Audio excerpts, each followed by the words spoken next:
Opa, estamos aqui direto dos estúdios da Rádio Gazeta News, porque está na hora de falar com Arlene Castro, que traz notícias direto do Brasil.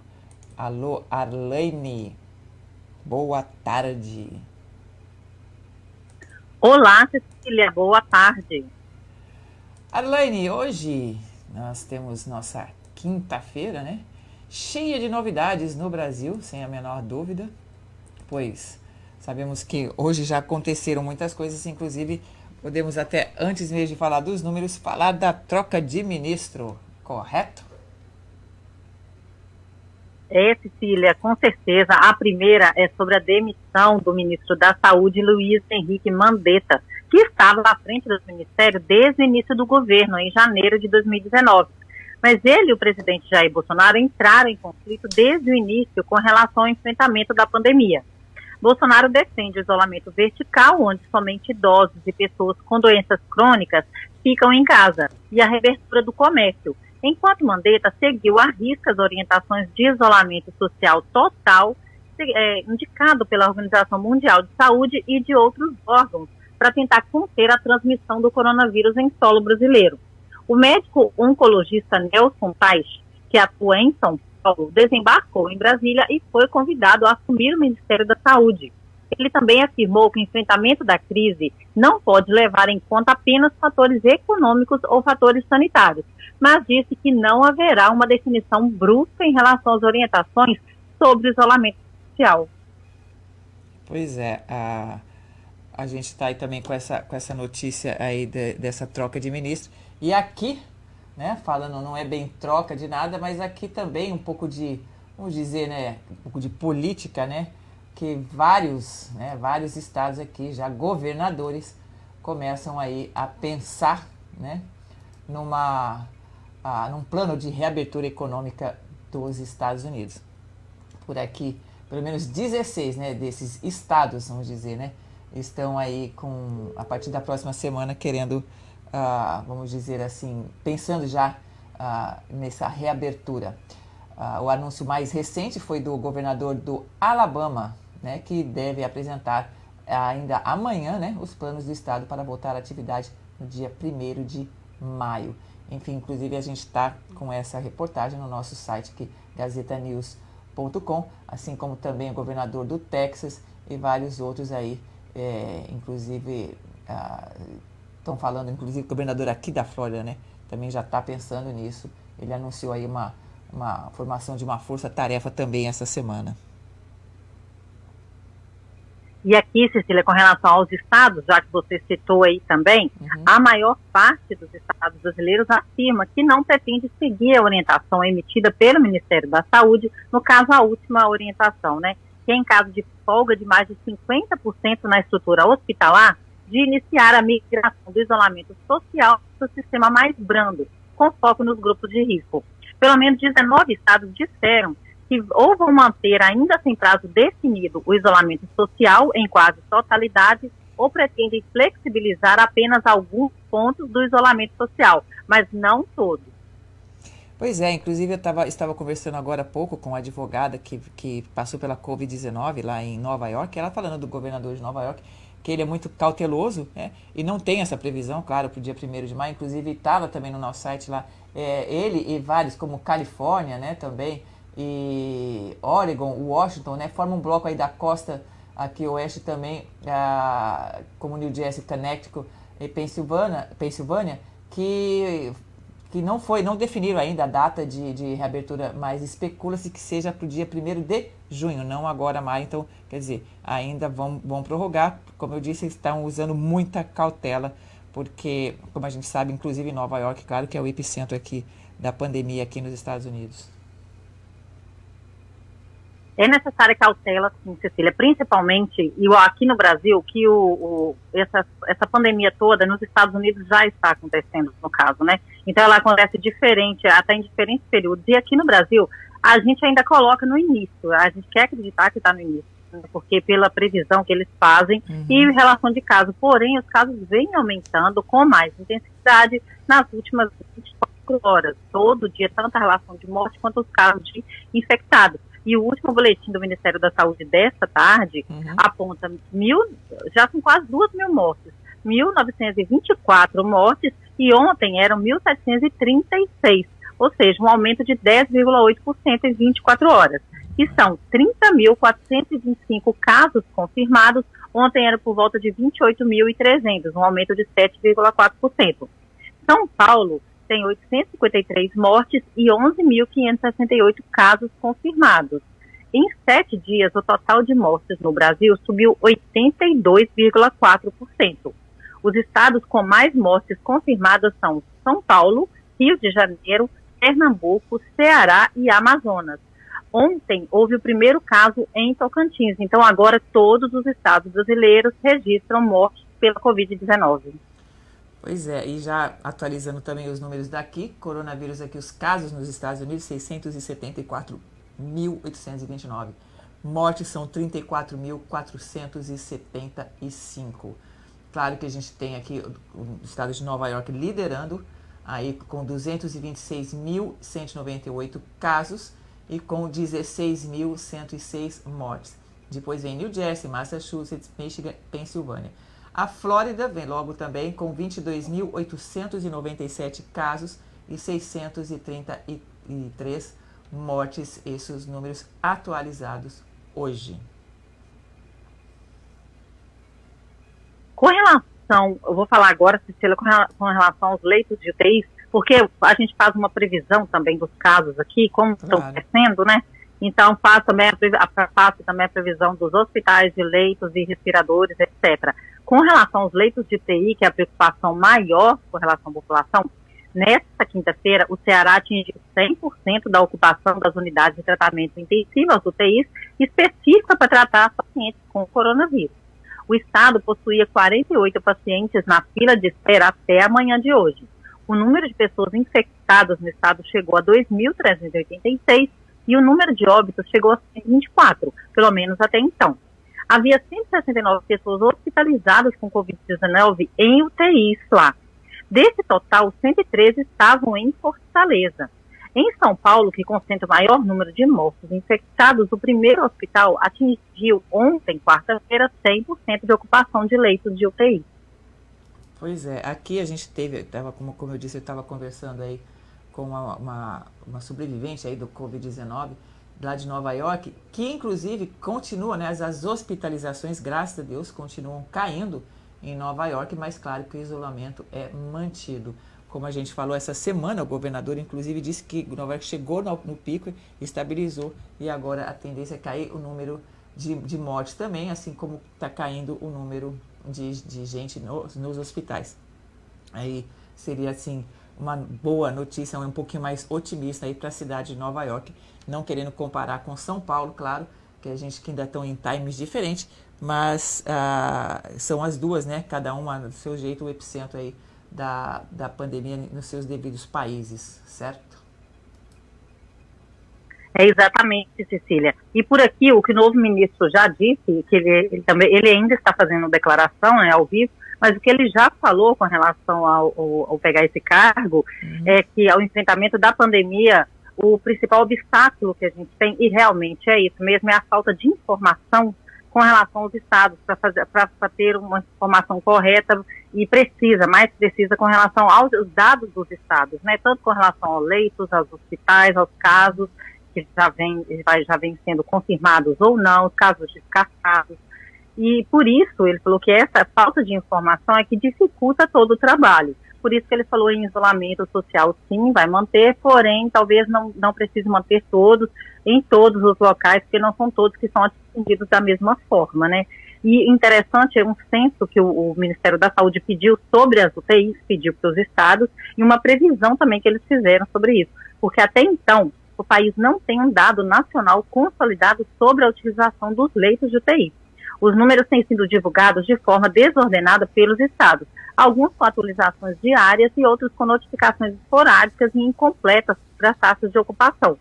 O Ministério da Saúde informou que estabelecimentos de saúde públicos e privados nos 26 estados e Distrito Federal vão ter que registrar em um sistema unificado as internações hospitalares dos casos suspeitos e confirmados de coronavírus a partir da próxima semana. No ritmo atual de evolução da pandemia, o volume de unidades de terapia intensiva disponíveis no país não seria suficiente para atender a demanda a partir da semana do dia 21 de abril. Essa é a projeção de um modelo matemático criado por um grupo de 6 pesquisadores das áreas de Física e Medicina ligados às universidades federais. Mantido o nível atual de isolamento social, o volume total de infectados pela Covid-19 pode passar de 3 milhões e mortos de 393 mil, segundo esse estudo. Pois é, a gente aí espera todo mundo, né, cruzando os dedos para que esses estudos realmente, com esses números enormes aí, não aconteçam, mas não é bem assim. Mas enquanto isso, o nosso papel é se prevenir. E claro que, como você disse, né, além de UTIs, além de equipamentos, a gente precisa também do ser humano, né, dos médicos e dos enfermeiros que estão aí à frente da pandemia, né. E o que eu gostaria até de destacar, inclusive, é sobre um artigo que está aqui no Gazeta também de imigrantes aí da área de saúde que podem se inscrever para ajudar aqui no combate ao coronavírus dos Estados Unidos. A gente sabe que muita gente é médico, né, imigrantes que vêm para cá, que são médicos, né. Atualmente existem 165 mil trabalhadores de saúde e refugiados, imigrantes que provavelmente obtiveram educação relacionada à saúde fora dos Estados Unidos e que podem ser utilizados aqui para essa colaboração nesse momento em que o setor de saúde americano precisa mais do que nunca de apoio trabalhista.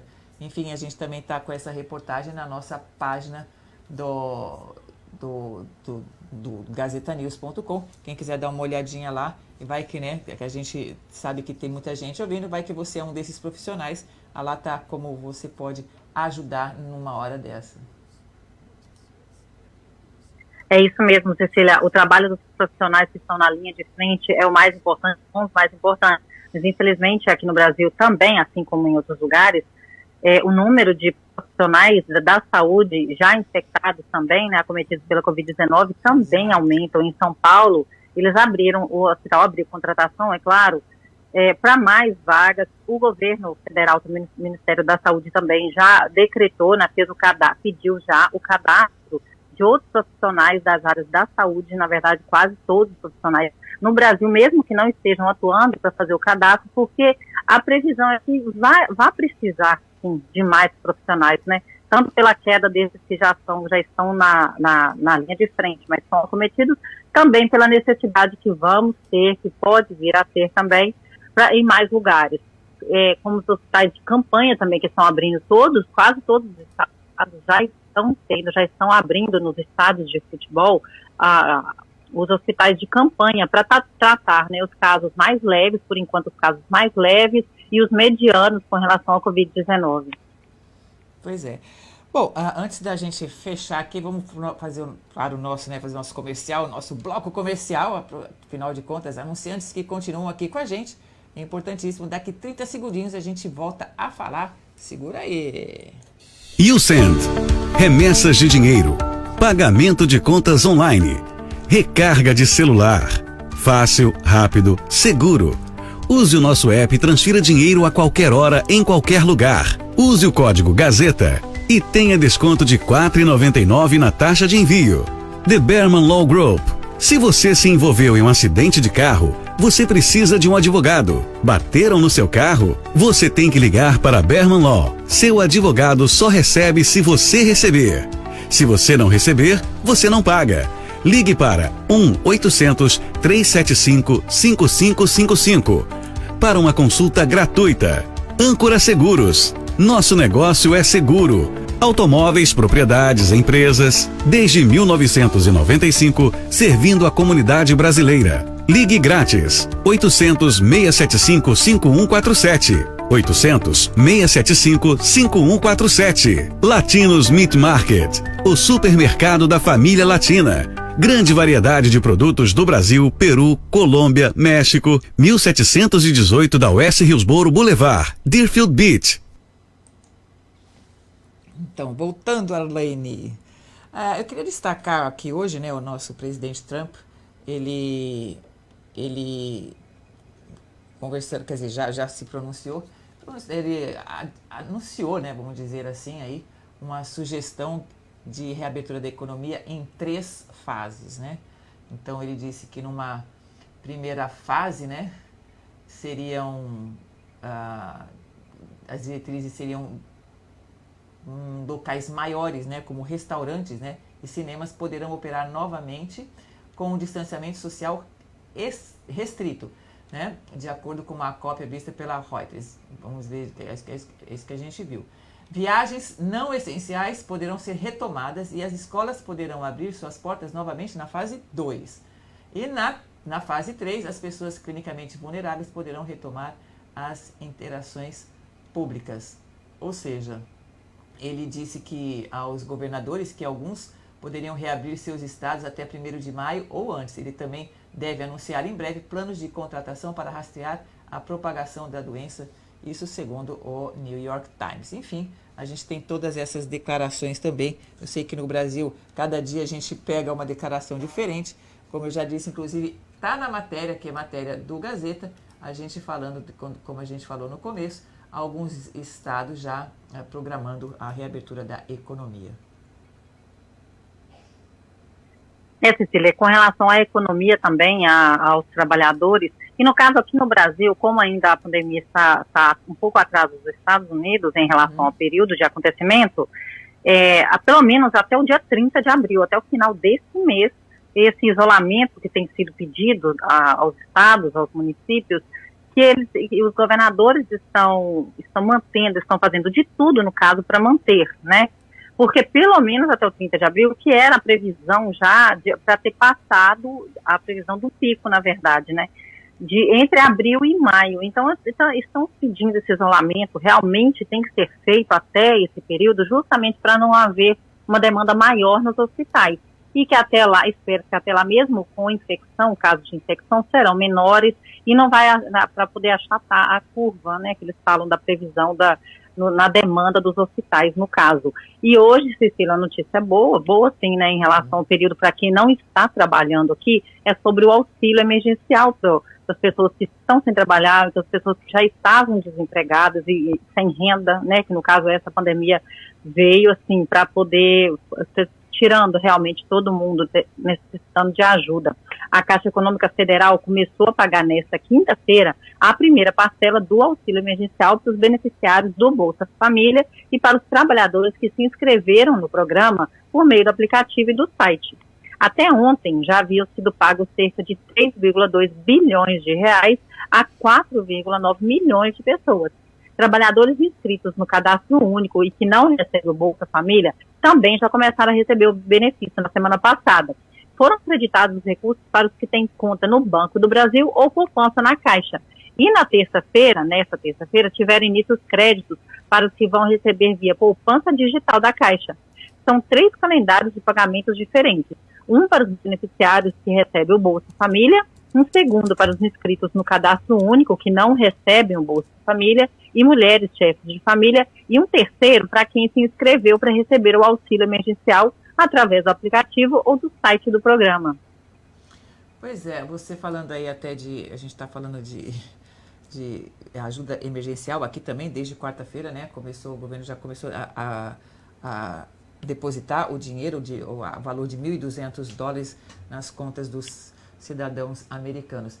Mas, em contrapartida, hoje já veio a notícia de que o dólar, né, avançou aí ante moedas fortes e emergentes aí. Então, ele sobe ante esses rivais emergentes aí por causa da recuperação incerta após coronavírus. É o que a gente está falando. No fim da tarde, hoje em Nova York, o dólar subia 107,71 ienes, por exemplo, enquanto o euro recuava a 1,83 e a libra cedia 1,2455. Para se ter ideia, hoje o dólar diante do real está 5,23, o dólar comercial. Com relação, Cecília, com relação à economia, a gente sabe que o dólar, né, continua alto e a previsão é de que ele fique, pelo menos aqui para o Brasil também, a economia demora e fique mais lenta para se recuperar. Mas eu vou falar sobre outro assunto agora, que é sobre o impacto no setor aéreo, no caso, né, as viagens internacionais, e o impacto também nacionalmente dentro aqui do Brasil. A oferta semanal de voos domésticos despencou de 14.781 para apenas 1.241 desde o final de março. Os custos ao caixa das empresas antes da redução chegavam a 45 milhões de reais por dia. Ainda assim, alguns voos foram mantidos para preservar o transporte de cargas, como de remédios para regiões de acesso mais difícil, como a Amazônia. As viagens internacionais ficaram praticamente restritas a operações de repatriação e somente a Azul mantém alguns voos daqui para os Estados Unidos. E no caso, acho que um para Orlando e Fort Lauderdale ainda que continua. Exato. A Associação Internacional de Transporte Aéreo estima que 25 milhões de empregos no setor estão em perigo com as interrupções das viagens. Desse número, 2.900.000 de trabalhadores correm risco somente na América Latina. Pois é, né? Sabemos que realmente a crise aí está uma previsão, né? De que o que vai ser afetado nessa economia não vai ter precedente nenhum. Enfim, vamos ter que, aliás, aguardar e esperar. Mas eu quero fechar aqui o nosso bloco com uma notícia boa. Acho que quem não assistiu, quem não viu ainda a nossa live anterior, eu falando com a Luciana Gaudêncio, que sobreviveu à Covid-19, justamente é mais uma que ela fazia parte do grupo de risco, ela diabética, né, com amigos que morreram, médicos morreram mais novos do que ela, que morreram com a Covid-19, que segundo ela, que ela conheceu, e mais ela e mais 3 amigos que, no mesmo tempo, eles tiveram, né, a Covid-19 e os 3 sobreviventes. Então, eu acho que é uma boa notícia. Cada hora a gente tem sempre uma notícia das pessoas que sobreviveram, passaram por isso, relato que realmente é duro, né, mas que passaram por isso, então a gente também tem que falar aqui. E eu soube que também no Brasil o presidente do Ceará, né, acho que é o clube, revela também estar curado do coronavírus, não é isso? É o clube Ceará, né, o clube de futebol. É isso, exatamente, Cecília. Alguns casos recuperados aqui no Brasil, das pessoas, né, que são mais ou pessoas já conhecidas, ou políticos, ou famosos, eles começam também a dar o depoimento, a dar o relato, porque realmente para superar a doença, que eles falam que é difícil, mas nem tudo é perdido no caso desses recuperados, que aqui no Brasil já somam mais de 14 mil hoje, né, até então, nessa quinta-feira, mais de 14 mil. E a gente sabe que depende do organismo, do jeito que eles tinham falado, depende da saúde da pessoa, mas a gente não entende ainda muito, aliás, nem os cientistas ainda entendem como que esse vírus atua no organismo, porque de crianças, de bebês, passando por adultos, passando por jovens, inclusive jovens com boa saúde, e idosos, como teve também a senhora do Rio Grande do Sul, com 94 anos, se não me engano, que ela também se recuperou da doença. Exato. Então isso traz um alento para a gente realmente de que a recuperação, e também a gente espera, né, vamos continuar torcendo, que logo os medicamentos que estão em fase de teste já também, as vacinas, já estejam aí para toda a população. Sem a menor dúvida. Bom, mais alguma outra consideração, Arlene? Olha, Cecília, de hoje, dessas últimas notícias de hoje, por enquanto, não, são essas. Ok, então você volta a falar comigo na segunda-feira. Amanhã não temos o show da tarde, mas segunda-feira a Arlene está de volta para falar comigo aí, para a gente dar as últimas notícias aí sobre a pandemia coronavírus, certo, Arlene? Claro, Cecília, a gente continua aqui firme e forte com o boletim coronavírus e eu trago as informações sempre precisas e as últimas informações aqui do Brasil para vocês. Eu já deixo o meu boa tarde para você e também para toda a equipe da Rádio Gazeta News. Obrigada, Arlene. Uma boa tarde para você. Até segunda-feira, um bom final de semana.